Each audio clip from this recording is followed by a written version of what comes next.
One of our graduates was kind enough to be my patient for that, and he had ACL surgery. And so what you'll see is that he had localized numbness around his incision that I wasn't expecting. And so, like in the video, I'm like, oh. Like, I completely ignore that I'm being videotaped, and I'm getting right in there and finding the boundaries. So what you want to do is start global and work local. So you're going to hit, so the dermatomal, you're going to have a hypothesis when you come in and do sensory testing. You will have hypothesized that it's either central nervous system or peripheral nervous system, and that will determine the places that you're going to test. Okay? If you think it's PNS, now you have to discriminate between a peripheral nerve problem and a spinal nerve root problem, right? For that situation, what is the most important thing to do is to find the boundaries of sensation loss. Okay? So be curious. So if you hit a spot and they lack sensation in that spot, don't immediately go, oh, that's L4, done. Right? You need to go, okay, I've now found ground zero. Now I'm going to test around that spot until I could draw an imaginary line that shows me that boundary. Okay?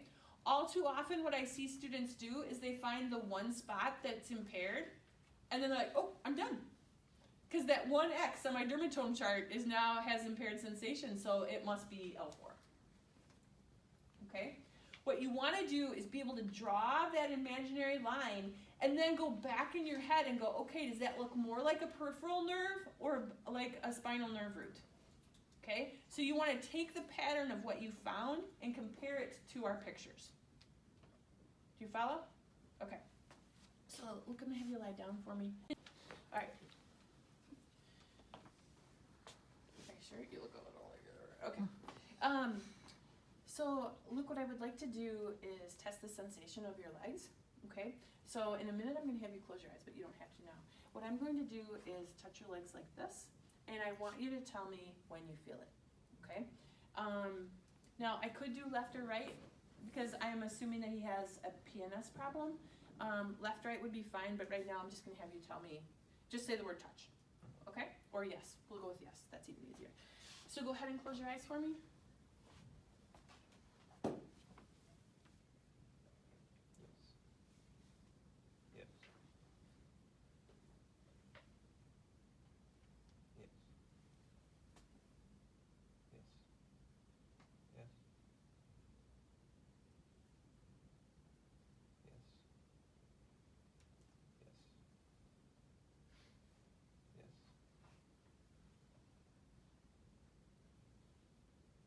Did you feel that? That's good, because I didn't touch it. So it's really important, good job. It's really important that you change your tempo, because especially if you use yes or no, because if I was just going boom, boom, boom, boom, he would get into a cadence of saying yes, yes, yes, yes, and then he would just continue to say yes, yes, yes, whether he felt it or not, okay? And that's where left and right comes in handy, is that allows you to discriminate. You would not test one whole leg and then the other. If you're doing left, right, you would want to go between the legs. Okay? Now, if Luke had come in and told me that he had pain radiating down the back of his leg, if it's pain, would I expect there to be a sensory loss, which is numbness? No. Okay?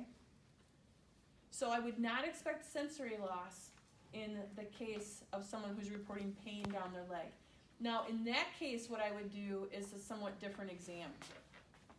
So I know that you've been telling me that you have pain going down your leg. What I want you to do is tell me if where I touch is where you're feeling that pain. Okay? So again, just say yes.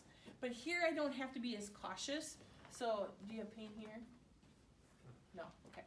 So I would here, I'm just trying to find the boundaries of his pain, but I'm not testing his sensation. But again, I want to draw that boundary, because knowing the boundary of the pain will still fit one of those two categories of a peripheral nerve problem versus a spinal nerve root problem. For that one, would you need to have his eyes closed?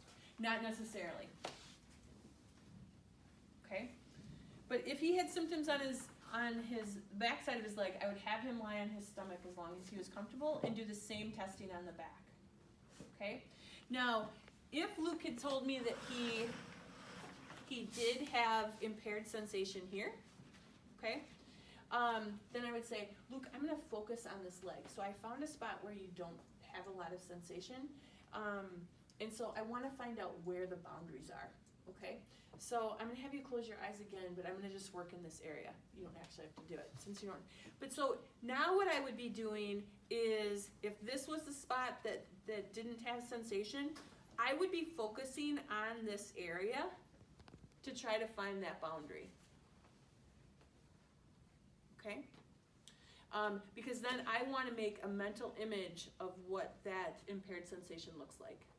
And that's what you'll see in the lower extremity sensation video, is I get really focused on the medial knee, because that's where he had impaired sensation from his surgery. And that was just kind of fun. I'm like, oh, I didn't expect that. Okay?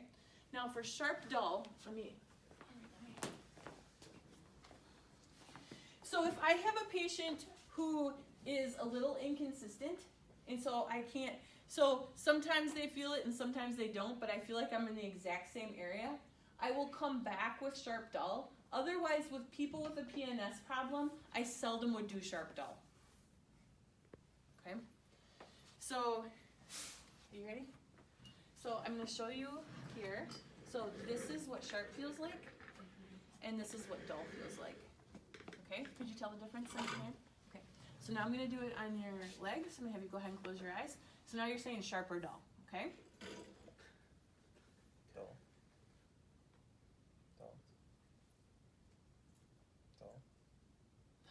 Sharp. That sounded like a question mark. Dull. Sharp. Sharp. Sharp. Sharp. Dull. Sharp. Sharp. Dull.